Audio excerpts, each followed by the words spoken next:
కృత్తిక 2, 3, 4 పాదములు, రోహిణి 1, 2, 3, 4 పాదములు, మృగశిర 1, 2 పాదములు ఈ రాశిలో ఉంటాయి. వీరికి ఈ సంవత్సర ఆదాయం 8, వ్యయం 5గా ఉంది. రాజపూజిత 1, అవమానం 3.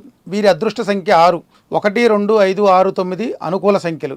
శని, బుధ, శుక్ర, సోమవారాలు అదృష్ట వారాలు. కృత్తికా వారు కెంపు, రోహిణి వారు ముత్యం, మృగశిర వారు పగడం, ఉంగరాలు ధరించడం చేత మంచి కార్యసిద్ధిని పొంది ధనాభివృద్ధి, వ్యాపారాభివృద్ధి వీరికి కలుగుతుంది. వీరి సంవత్సరం మొత్తం కూడా పరిహారంగా 2 లీటర్ల పాలు బుధవారం దానం చేయాలి. ఒక కాపరకాయని తెల్లదారంలో చుట్టుకుని విష్ణుమూర్తి దగ్గర పూజించి మెడలో వేసుకుని ఉండటం వల్ల, తరచూ శివాలయ దర్శనం చేయటం వల్ల ఈ సంవత్సర ఫలితాలు వీళ్ళకి శుభ ఫలితాలుగా మారి చక్కటి జీవనం సాగిస్తారు. ఈ సంవత్సరం మొత్తంలో వీళ్ళకి బంధుమిత్ర కలహం, శత్రుభయం, రోగపీడ, ధనవ్యయం, బంధనం ఇటువంటి వాటి నుంచి ఈ పరిహారం ద్వారా విముక్తి కలుగుతుంది. భూలాభం, కార్యసిద్ధి, పుత్ర కళత్ర లాభం, శుభకార్యములకై ధనం వ్యయం చేస్తారు. మానసిక ఆందోళన, ధనధాన్యాభివృద్ధి, కార్యసిద్ధి, బంధుమిత్ర సహకారం బాగా ఉంటాయి. వృత్తి వ్యాపారంలో లాభం ఉంటుంది. విందు వినోదాలతో పాల్గొనుట, సంతోషం, సుఖం.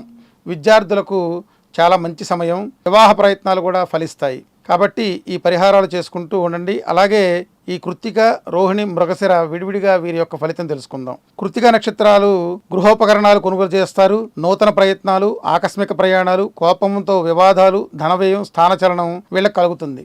రోహిణి నక్షత్ర జాతకులు బంధుమిత్రుల కలయిక, గృహములో మార్పులు, నిర్మాణ ప్రయత్నములు, వస్తువాహనాదుల కొనుగోళ్లు, పోటీతత్వం పెరుగుతుంది. శత్రుభయం కూడా వీరికి ఎక్కువగానే ఉంటుంది. మృగశిర నక్షత్రం వారికి వృత్తి వ్యాపారంలో శారీరక శ్రమ అధికంగా ఉంటుంది.